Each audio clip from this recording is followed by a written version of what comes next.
You're listening to the PRO Media Network, the next level in entertainment. Here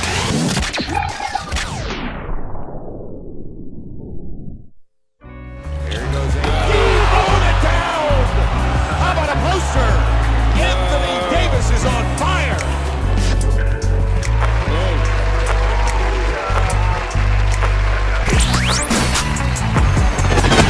You're listening to the Pelicans post-game report on the PRO Media Network for all things Pelicans. You're now listening to the Sports Comas Pelican post-game report on the PRO Media Network.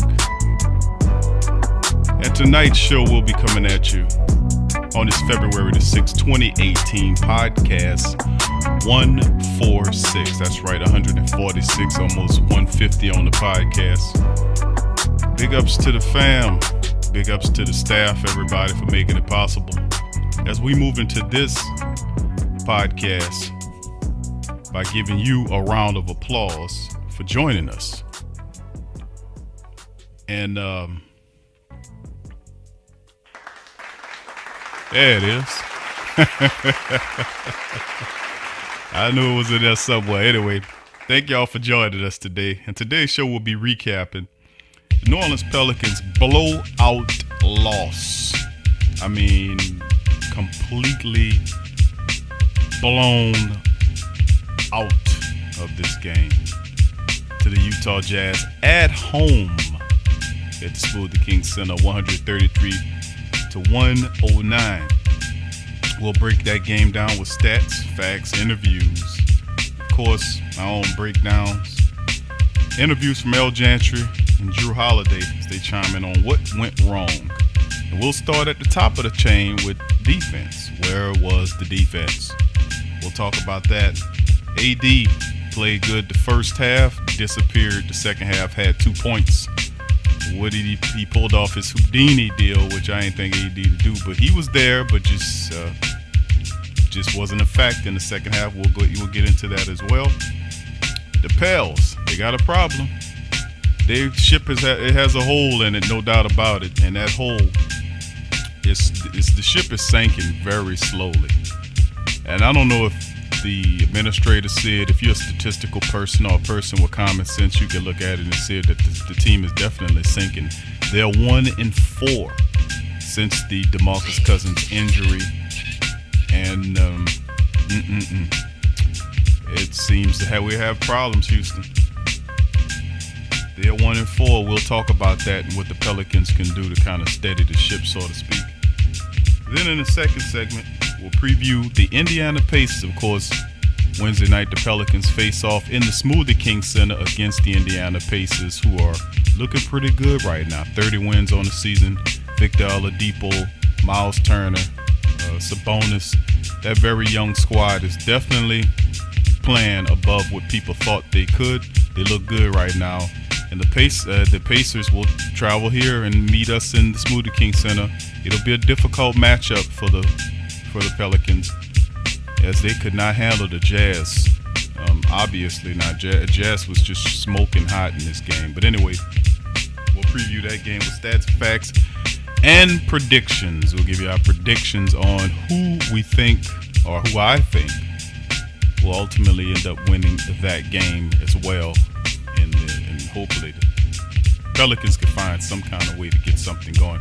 But anywho, let's get right into it, into the meat and potatoes of the matter, like I always like to say. For the third time this season, the New Orleans Pelicans took on the Utah Jazz. The two prior meetings, the Jazz beat them in the first matchup 114-108. The Pelicans returned the favor in a nice beating, 108-98. And then in Utah, and then the Utah Jazz said, listen, we're going to return the favor. They destroyed the Pelicans, 133-109. And this team plays again next month on the 11th for the final game of the four-season matchup. We'll hope the Pelicans hoping that they can at least even the matchup, because to be quite honest with you, they're not beating anybody that's hit them. The Utah's picking up steam. The Clippers are picking up steam. They were able to knock them off, and they've been playing these teams in the Western Conference. And if they don't start picking up the pace, man, and I understand the trades and all that kind of stuff, but they have to they have to keep the pace going, and they're gonna have to get players there that can help El Gentry out. They look real small against Utah. Because Rudy Gobert, anybody looks small against that guy. But in that particular matchup, AD was playing the 5, and I think AD played the 5 against Stephen Hunter. Since the DeMarcus trade, he's been pretty much the center, and that wears down on you, man. And I remember a couple of years ago when they were playing Anthony Davis at the center position, and he was getting beat up by bigger guys than him, heavier guys than him every night. To take on a guy like Rudy Gobert, who's just arms and legs, that's a difficult deal, if you ask me, man. Because looking at what the Pelicans were doing in this matchup, as they just look suspect to me. They shot on 50% on the night, which by any imagination we usually shoot 50% or 50.5% to be precise. You do pretty good, except for when your opponent is shooting 58%. They shot 58.4% against the New Orleans Pelicans, and then they were absolutely lights out from downtown. During the second, at the end of the first half, this team was shooting over 80%. They finished on the game 14 of 21. They hit 14 three-pointers in this game. They shot 67% from down. That is insane. Then they were able to go to the free throw line and hit a higher percentage, in which the Pelicans were 7 of 13 for 54%, which, not only did they outshoot him, say, well, that's just one of those things where they was just hot. They just outshoot shotters. That's how they won the game. We played well in all phases. That's not the truth, because the Utah Jazz out-rebounded the Pelicans 50-41. They beat them there. They beat them on the assist battle 29-24, which they usually do, which the Pelicans usually win that battle. And they evened off the points in the paint at 60-60. So you're not gaining any ground. Even though the Pelicans just turned over the ball 14 times, they allowed 20 points off 14 turnovers, as well as the Jazz turned it off 15 and got 17. Didn't make a difference. The three-pointers added up. And while the Pelicans shot 36% from downtown, hey man, let me tell you, it's not a recipe for anything that's good. If you're a Pelicans fan, to watch that kind of stuff. But a lot of these shots were uncontested shots, wide open jump shots, easy walk-up layups. You can say that all you want about this team, that they outshot the Pelicans. They did shoot the Pelicans. But the point is that the transition defense continues to suffer because they're not in place. And they're playing this 2-3 zone play. They play this zone style defense as opposed to man-to-man. And it just looks horrible at night because it looks like they're confused. People always go wide open. They just circulate the ball to the guy and find the guy with open shot. And the Utah Jazz took full advantage of that mess. Switch up your defense. Do something different, man. Just stop running the same crap out there and doing the same stuff defensively. And that's ultimately when your offense suffers, you got to rely on the defense, in which we have no defense. The previous game, Dante Cunningham was a mess. The previous game before that, he was a mess. He didn't play at all tonight, thank goodness. But here's Coach El Gentry to explain to us why his team looked like crap tonight. Your loss to the Utah Jazz. They just shot the ball exceptionally well, and we couldn't get them stopped. We just never really got them stopped. Even when we got back in the game, it was because we just outscored them. We never really got in a situation where we slowed them down because of stops. We just made some shots. The looks that they got, Coach, that was what kind of an action was that was causing your team problems? Well, they do a great job of dribble handoff and then rolling hard to the basket. You have to pull in, and we either tagged and tried to get back out, couldn't quite get there, or if we didn't tag, then they threw it to the guys, on the inside, and they dunked the basketball. So they did a great job of execution. We couldn't find a solution for it. I thought we did a great job on Donovan Mitchell for really the entire night, but it was the other guys, the bench come in, and you have one guy get 30, and Rubio is playing at a real high level right now, and because of that, they're a really difficult team to guard. Learning curve without DeMarcus and with Mirotic in there defensively. Is it miscommunication or is it energy? No, it's not. It's not miscommunication. It's not energy. That team executes great. Just remember now, they scored 129 against Golden State a few nights ago. So, you're not talking about something that just happened, this game. They're playing great basketball. As I said, they just beat San Antonio, beat Golden State. They beat, they're playing really good basketball, and they put you in tough situations because they do a great job of execution. And then you're forced to make a decision. Either you give up a dunk or you give up a three-point shot. It's hard. They do a lot of single-side stuff that causes you to either, like I said, you pull in and you take away the dunk, and they're very good at finding the open three-point guys. What did they do to kind of limit AD and Mirotic in the second half? Well, they got long guys. Number one, Gobert is a long guy, and he can defend the ball, and he's a rim protector, so that takes that away. And then, Nico is still in the learning stages, guys. His second game with us, and, we're still trying to figure out how we can use he and AD together, and, things like that. So it's not easy. We just, they just played great basketball, and, we played well offensively. We just didn't ever get them slowed down defensively. 1-4 without DeMarcus. You talked about not giving back that ground that you guys built in winning 8 of 9. Are you getting concerned that that's starting to slip away a little bit? Well, I mean, we played some good teams, and this team is a really good team, and I think you're going to see them, become a factor. But we still got to find a way. We've got to find a way to win games at home. We got to find a way, to continue to play well on the road, and we've got to find a way to stay in the playoff race. It's no mystery. That's Coach L. Gentry, head coach of the New Orleans Pelicans, telling you off top. We know Utah's a long team. We know Utah could shoot. You knew they could shoot when they faced off against San Antonio Spurs. They looked good against them. When they faced off against the Golden State Warriors, they looked good against them. And, of course, they shot us out of the gym. But you didn't have to help them, New Orleans Pelicans, giving them wide-open jump shots. Utah shot 58%. That's 52 of 89 from the field, including 14 of 21 for 66% from three-point range. Might as well say 67.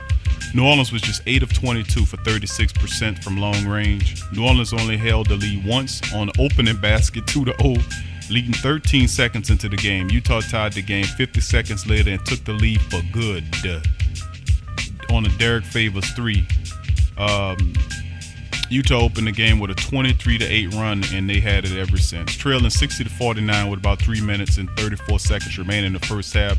New Orleans closed the second quarter on a 15-2 run. Holiday hit a three-pointer with 3 seconds remaining, and it appeared the deficit would be 3 points at half, but Rodney Hood connected with a 34-foot at the buzzer. It was all gone. One of 4 triples on the night to give Utah a 70-64 edge at the break. It was just that Rodney Hood absolutely murdered the Pelicans tonight. And I'm just, I don't know if Dale Dempsey sees that guy, but that's one of those guys maybe you could kind of put him on the radar perhaps. How about Dwayne Dedmon, the center for the Atlanta Hawks? They looking to move him. You need a big old center that's a 7-footer that can defend the paint. Dwayne Dedmon, man, think about that name. The Jazz opened up the second half lead on a 14-2 run to push their lead to 84-66 with 7 minutes and 13 seconds remaining in the third, and will hold a double-digit lead the rest of the way. Andy Davis and Nikolai Mirotic shot a combined 0 of 10 from the field in the second half. They were on absolute shutdown. AD had 2 points in the second half. Rodney Hood off the bench gave 30 points in his third highest total for an opposing reserve player in Pelican history. He made good on it. 30 points off the bench for Hood.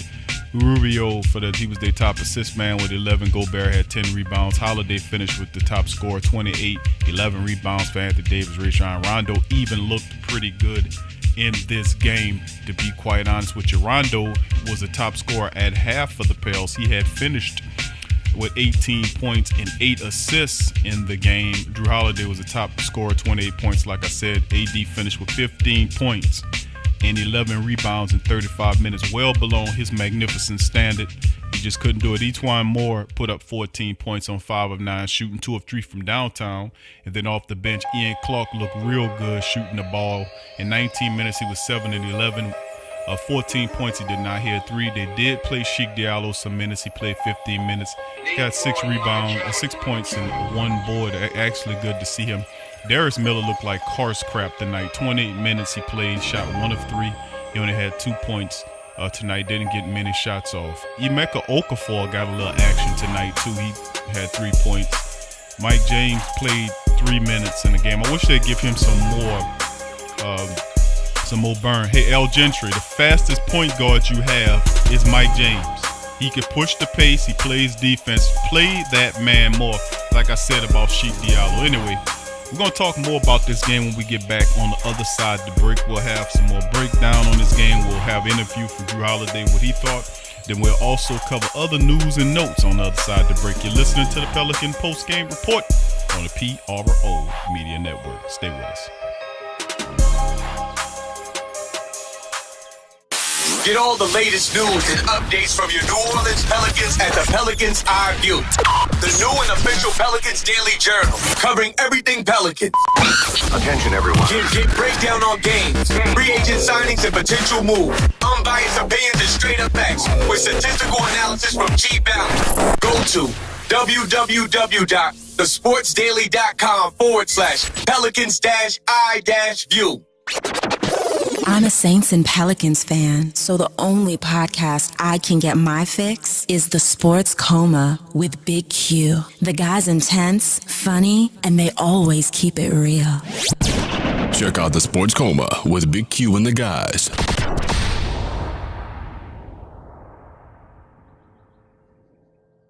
What's up, sports world? It's Big Q from the Sports Coma with Big Q and the guys.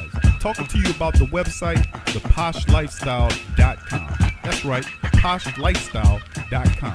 A great website where you can get great products at great prices. They sell organic herbs, vitamins, supplements, water filters for your home, EMF and cell phone radiation protection, healing magnetics and healing crystals, personal protection devices like cell phones, stun guns, and mace sprays, organic deodorants, shampoos, soaps, toothpaste, and more. They also sell 10A grade Brazilian hair. 10A music is available now. All kind of the latest downloadable mixtapes. So what are you waiting for? Head on over to the poshlifestyle.com. That's the Posh Lifestyle, life spelled with a Y, LYFE, style.com. Put in the Sports Coma for the 10% discount on your purchase. It's a win-win. So get your mind and body right with the Posh Lifestyle. Forget ESPN or Fox. Get straight sports talk from the Sports Coma with Big Q and the guys.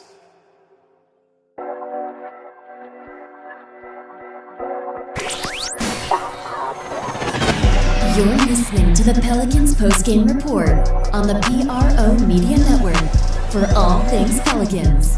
That's right. Welcome back to the Pelican Post-Game Report on the PRO Media Network.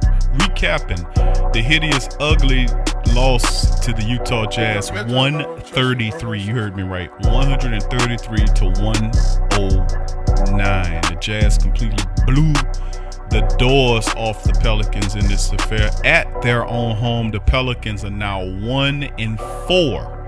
1-4 since the DeMarcus Cousins Achilles injury that sidelined DC on the season. The team's now reeling 1-4 in the last 5 games since the injury. That is cause for concern, most certainly cause for concern. And we'll cover that later on. But let's get into and finish the rest of this game against Utah. As Utah starts to gain ground, not only do the Pelicans lose this matchup, but this team is in the running. They won 6 in a row. I'm speaking of Utah, of course. They've won 6 in a row. They are on the cusp of coming in from behind and catching the Pelicans, who are falling through the floor currently. The Pelicans dropped from number 6 that they were before the game all the way to number 8. Now, of course, those teams are divided by only a game or so, but that's how close the Battle of the West is. And you got up-and-coming teams like Utah that's starting to catch it. The Lakers are winning. They're starting to look good up until the trade deadline as they're hitting on something. So teams are starting to gain ground right around that period and getting momentum right when they're supposed to. The Pelicans, however, since the Cousins trade, have been trying to rebuild something they had right before the injury when they were playing their best ball of the year. Too bad, but I guess that's what they call the breaks. Looking at this game, we went over some of the point totals. Anthony Davis didn't play well at what he could do. 15 points, AD can give you 25 or so, but even 10 more points wouldn't have been enough to kind of stop this from what happened. He disappeared. AD carried this team in the first. He looked real good. Then in the second, had only 2 points. You have to get him the touches, and they didn't get him the touches. And that's ultimately your best player doesn't score. Then Mirotic had an ugly game. He had a pretty decent game, 18 points. His first game, this game here, he played 33 minutes. This is his first time he started. He was 2 of 8 from the field, 0 of 4 from downtown. He even missed a free throw. He had 5 points on the game and 3 rebounds. He didn't give him jack squat in this game. So I guess I can give him a break because he just jumped up on the team. But Jrue Holiday was awesome. Rajon Rondo played really well too, but too bad Rajon Rondo didn't do anything to help out to give more. He had 18 at half, and he did I guess the best he could do. Etwan Moore and Ian Clark combined for 28. They had 14 points apiece to match with Jrue Holiday. So when it comes down to it, the Pelicans just were not there. Rodney Hood off the bench with 27 minutes. He scored 30 points. He shot them out the building, 12 of 14, 4 of 4 from downtown. He was hitting everything, just missed 2 shots. He looked good. Of course, Rodney Hood is on the trade, is a guy what they're trading. And if I was the Pelicans, I'd see what they want for that guy. He's big. He can play defense. He can shoot. Hell, I mean, you can use somebody like that. Even if you was to play him at the small forward or what have you, you got him for a 1-season rental. Trust me, you're not out of the woods yet, buddy. You better keep looking for players because the Pelicans are 1-5. They're actually, since Mirotic got here, he's played 2 games at 0-2. And it'll take a few games for him to actually start getting comfortable, maybe more than a few. Maybe a month's worth of games for him to finally get comfortable, in this system. Looking at what the Jazz did before we shut the book on this game, Marco Rubio had 20 points in this game and 11 assists. He had a double-double. How can Marco Rubio have 20 points in 11? I'm not playing down Marco Rubio because he had a big game, 30-something points not too long ago. But I'm saying if you're Rajon Rondo or Jrue Holiday, you guys could stop Rubio. Rubio got a bevy of easy layups getting to the basket easily. The Pelicans allowed him to put up 20 points, and assists was able to get other players going. Rudy Gobert had 19 points and 10 rebounds in the game. Joe Ingles put in 18 points on the night. Derek Favors went 19 points and 7 rebounds on the night. Derek Favors is another guy that they're trying to move. What does the Jazz want for a guy like Derek Favors, who I could see playing center next to Anthony Davis? I mean, it's just interesting when I see these guys in other teams of the roles what they can do for your team. But anyway, that's the underlying issue with the Pelicans again in this game against this team, Utah. Now they, of course, dropped to a 28 and 25 is what the record is now. Oh man, ugly loss by the Pelicans, man. Real ugly loss because that team's chasing you. You never want to lose those kind of games. It's a 28-25 record, and they'll face off against the Pacers, who next up Wednesday night, 30-25. We'll preview that in a few minutes, but let's get to the topics beyond this game. Elvin Gentry and Nikolai. Let's look at it like this: the blowout loss to Utah. And we did what we did with that. And before we get to the defensive talk, let's hear what Jrue Holiday has to say, because I know he had something to chime in after this loss. He was the top scorer. Let's see what Jrue had to say about this loss. I think we tried to be aggressive defensively, and I think the system just ran really well and didn't really miss much from the three-point line, and then getting to the paint. I think they kind of controlled the paint too. So I don't think it was a lack of effort. You guys lost 4-5 without DeMarcus. Is there any concern of given that everything you guys kind of gained in that hot stretch here? I don't really think we're not thinking like that. It's more so trying to figure it out with the pieces that we have.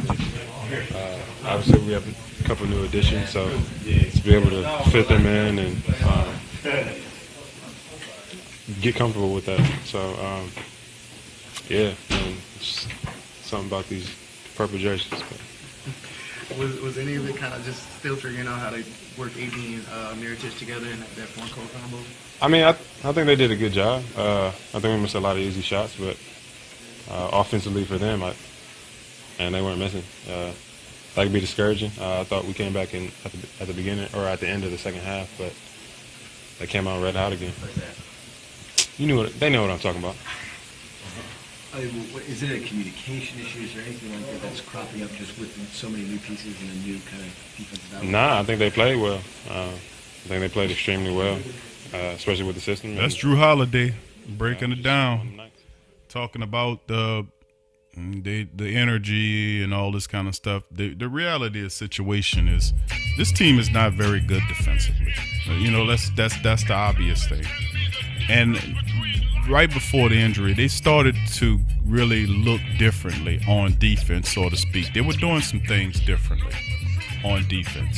I have to give them credit for that. They were actually getting block shots, and then off the block, they'll run up the court and score the basket. This game, this time around, I don't know, man. I mean, you have Mirotic. You bring in Mirotic. And Mirotic will help you out defensively. They re-signed Emeka Okafor for a 10-day period to be a center, I guess a big presence. Although I would say go get someone like Dwayne Dedman or something like that. Maybe a center who can actually run and move, that can run and play defense. A guy like that perhaps. But you look at some of the things that this team did, and the defense was a problem. Walk-up layups by Marco Rubio. Like I said, he had 20 points, 20-something odd points, and 11 assists. How you let Marco Rubio, who he had a couple of deep, wide-open three-point shots, but he got to the basket really easy. And Marco Rubio is not faster than any point guard that you have. Even Rajon Rondo is still quick enough to stay in front of a guy like Rubio.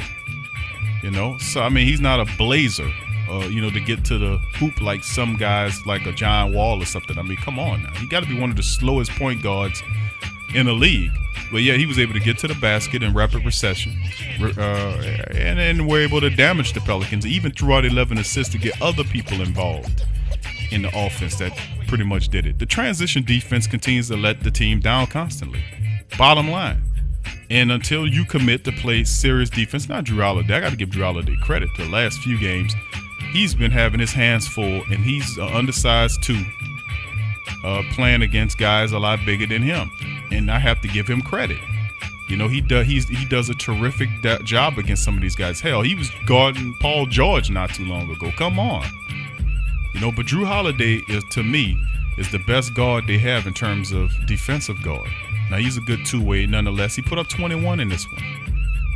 Anthony Davis looks to me tired. He looks fatigued, man. That's what I see. That's why he disappeared in the second half. He's fatigued. He's battling Rudy Gobert the last few games. He's been at the 5 position. I know Anthony Davis hates playing the 5 and battling against guys like Stephen Hunter and DeAndre Jordan and guys like this guy Rudy Gobert. Come on, man. But he understands they don't have any viable center option right now, so he has to play the 5. He has to pick up the slack there, and that's too bad.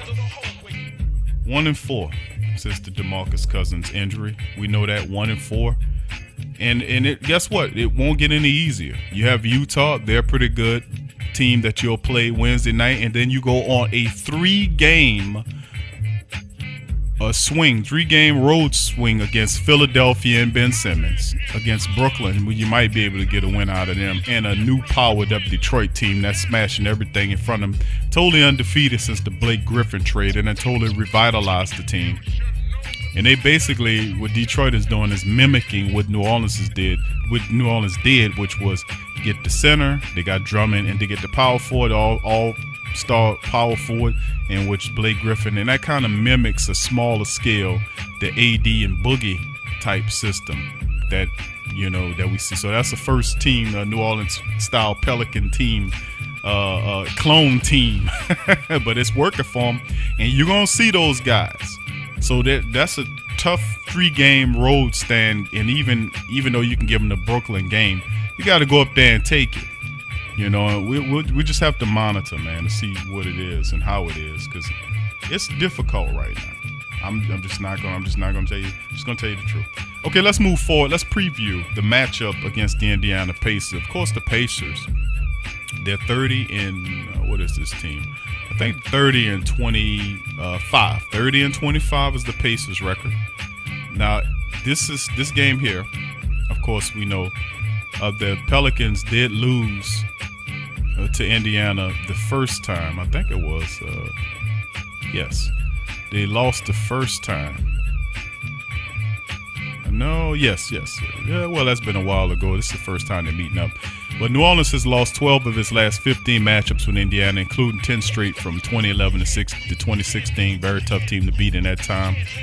In their first performance, a meeting of the season, New Orleans erased a 14-point deficit to claim the win. Anthony Davis and DeMarcus Cousins together recorded 13 points and 10 rebound performances. Both of them combined for 60 points and 20 rebounds together, with Davis posting 37 and 14 and 4 assists and 2 blocks. Cousins had 32 and 13 with 6 assists and 2 blocks. Just a monster duo. Too bad we just couldn't get we just overplayed those guys. 6 Pacers finished in double figures, including all 5 starters. Miles Turner led Indiana with 21 points, 12 rebounds.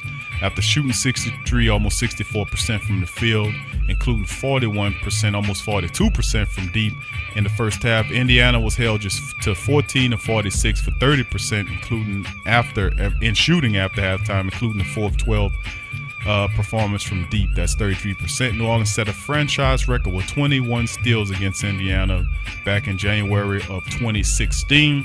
Alvin Gentry is 12 and 14 against this club all time, while Nate McMillan is 20 and 16 against the New Orleans teams. Now, looking at a couple of these things between these guys, there are a lot of connections between the two. You got Nate McMillan. He coached the Pelicans. Dante Cunningham while he was in Portland. Of course, Nate McMillan is the father of assistant coach Jamil McMillan, who's assistant coach with the Pelicans.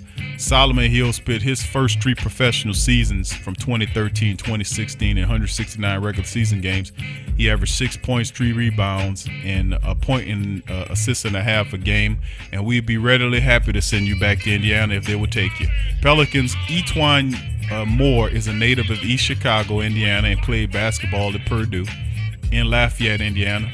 Pacers Thaddeus Young, a native New Orleans, has moved to Memphis, Tennessee when Young was in grade school. Monte Ellis and L. Jefferson both hail from Mississippi. Ellis attended Lanier High School while Jefferson graduated from Prentice. Pelicans, Rajon Rondo and L. Jefferson were teammates in Boston from the 2006 to 2007 season. DeMarcus Cousins and Darren Collison were teammates in Sacramento. Collison, originally drafted by the Pelicans 21st overall in 2009, appeared in 76 games. He averaged about 12 points a game, almost 6 assists a game. He was an excellent little live point guard. Him and the other fella, I forgot that went to Sacramento too. Marcus Thornton. Those are 2 really excellent picks. Too bad they got rid of those guys so soon. Pelicans head coach Alvin Gentry served as associate head coach of the Clippers in 2013-2014 when Collison was a member of the team. Lance Stevenson appeared in 6 games for New Orleans during the 2016-27 season. He had about almost 10 points a game, 5 assists, and 3 rebounds. When he got hurt, the Pelicans said, you know what, we're gonna release you, but when you get healthy, we're gonna sign you back. No such thing. Dell Demps never resigned that man. He should have resigned that man for what he was doing. He brought good defense. He played. He could shoot the 3. He was a good ball handler. He's a little crazy, but so are most good guys are crazy. Remember Ron Artest? Come on now. But anyway, let's move forward here. Now with the Jazz, what the Indiana Pacers bring to this matchup is that the Pacers are not one of those bunk garbage teams that you have to look at and say, hey man, this team is going to be a cakewalk. No, they're not going to be a cakewalk. Most certainly they aren't. They're a pretty good team, although they did lose to Washington the other night, 111-102. But in the last 5 games, they are 3-2. they're playing 3-2 as opposed to the Pelicans are absolutely not playing good at well since since when he got hurt against Houston. DeMarcus Cousins got hurt against Houston. This team is 1-4 the last 5 games. Looking at some of the statistics in the matchup, the New Orleans Pelicans average almost 111 points a game while giving up 111, shooting 58.5% from the field, rebounding at 43 rebounds per game, giving about 26 assists per game, 5 blocks a game, almost 8 steals per game, and they've currently on a 2-game losing streak, 5-5 the last 10 games. And then you got the Pacers. They're averaging about 106, might as well say 107 points a game while giving up 105 a game, 48% from the field shooting, rebounding at 41 a game, assisting at 22.5 a game, blocking at 4 a game. They have about 8 steals a contest, and they're 6-4 the last 10 contests for the Pacers. Collison is the only one listed on the report that he actually might be out. Like I said, the Pelicans were able to beat this team earlier this year, 117 to 112. The Pacers, 30-25, are just a game, 2 games back of the division leading Cleveland club, which is still, despite their troubles, is still on the top of the Central, followed by Milwaukee, who's winners of 2 in a row. You got Indiana that's sitting in the center part of the Central Division. Then Detroit, who's won 4 in a row, 26-26, and then Chi-Town dropping 7 in a row. They sit in the cellar. Looking at what the Pelicans can do, they're stuck in the middle of their Southwest Division as well at 28-25. Losers of 2 in a row. San Antonio has lost 2 in a row. The Memphis lost 3 in a row. Dallas just lost. The only team in this whole division that got that is actually on a winning streak is Houston. They've won 4 in a row since losing to the Pelicans that night. DeMarcus Cousins went down. So with all that being said, let's do the predictions on the game. Going against the Pacers is going to be an interesting matchup. The Pelicans, I would say the Pelicans will get this matchup. They will uphold and get the win. I think Mirotic will have a good game against Anthony Davis will play well against this team. I think the Pacers will, the Pelicans will rise up and get the win against this team. That's just my call. I think they'll break the streak moving forward. But anyway, that'll do it for today's Pelican post-game report on the PRO Media Network. If you enjoyed the show, please donate at our Patreon page, www.patreon.com/the PRO Media Network. Join our social media family, Facebook, Twitter, Instagram, YouTube, Tumblr, all of them. Join them. Share our shows. Help us out. Thank you for listening. From Big Q, peace.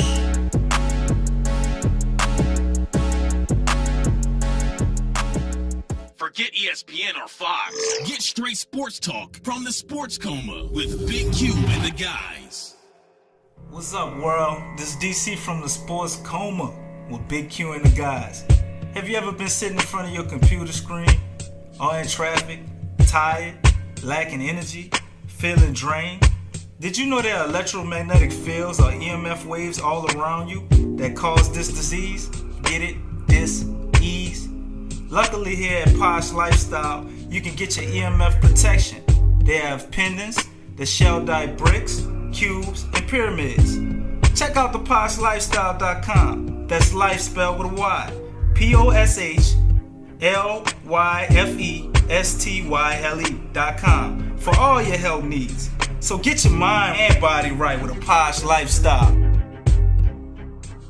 Clear, clean, great-tasting filtered water. We're all thirsty for it. But in the U.S. alone, an estimated 2.5 million plastic bottles are added to the environment each year in search of the perfect drink of water. There has to be a better solution, and there is. Crystal Quest, a leader in the manufacturing of water filtration technology, has been providing clean, drinkable water for 20 years. With a deep commitment to providing the highest quality products and excellent customer service, Crystal Quest has been recognized by such leaders as Consumers Digest, Dr. Oz, and Colin Ingram's The Water Drinking Book. Providing cost-effective, reliable water filtration systems for residential, commercial, and industrial customers worldwide, offering our customers the cleanest and most environmental-friendly drinking water at a rating of high purity. With Crystal Quest's water filtration technology, you can rest assured that your water will be crystal clear. Contact our network of authorized distributors and join our thousands of satisfied customers. Just log into theposhlifestyle.com. Once again, that is theposhlifestyle.com. You're listening to the Pelicans postgame report on the PRO Media Network for all things Pelicans.